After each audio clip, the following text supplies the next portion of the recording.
Oyster Bay, Long Island. August 1st, 1907. At the estate of Theodore Roosevelt, the 26th President of the United States. A giant orb of light is witnessed by dozens of neighbors hovering in the sky for nearly 2 hours. In 1907, there was a spectacular UFO sighting over Sagamore Hill, one of the residences of President Teddy Roosevelt. Now, Roosevelt at the time was working on a critically important speech. And in this speech, he would set out a strategic vision for the United States to develop a truly modern navy that would propel the United States into the position of a global superpower. As a part of his vision, Roosevelt wanted to develop Pearl Harbor. It could be said that were it not for Roosevelt realizing that vision for the future of the nation, that American intervention in the First World War might not have been as significant as it was. So, were the UFOs, were the strange lights over Sagamore Hill, at the same time Theodore Roosevelt was coming up with this vision of a world consortium of nations, are they somehow linked? Researchers find this incident compelling, not only because it is connected with a U.S. president at a critical moment in history, but also because reports of UFO sightings were incredibly rare at the beginning of the 20th century. After World War II, however, this was no longer the case, and it happened under the watch of the country's 33rd president, Harry S. Truman. The Truman administration was really the golden years of flying saucers as they were known then.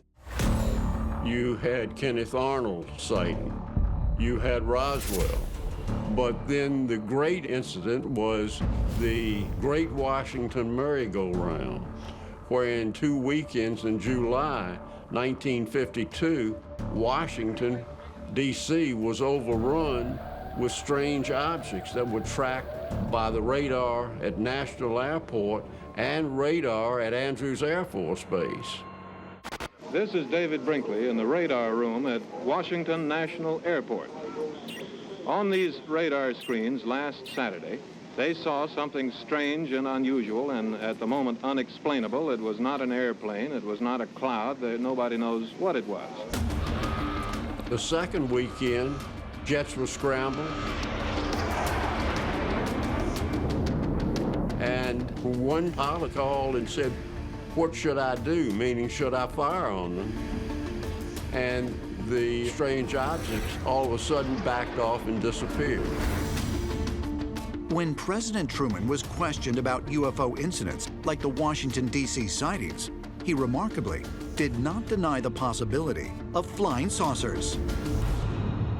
Oh, yes, we discussed it at every conference that we had with the military, and they never were able to make me a concrete report on it. There's always things like that going on, flying saucers.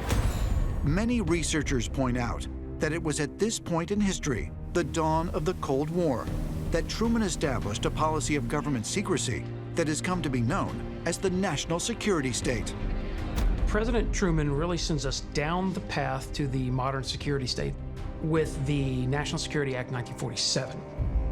It created the National Security Council, and it created the Central Intelligence Agency. Truman is responding to what is now the oncoming Cold War, this new conflict that will dominate our global politics for the next 5 decades. Whatever Truman's motivation for drastically increasing government secrecy, the topic of UFOs was caught in the web. UFOs were something that people were experiencing. And right at the moment when it appears that that activity is kind of reaching ahead, suddenly we have the creation of the modern national security state. Truman clamps down on the open discussion of such things. That's a critical moment in history. Truman made a decision that was fateful. And had he gone a different way, it would have changed the entire 20th century.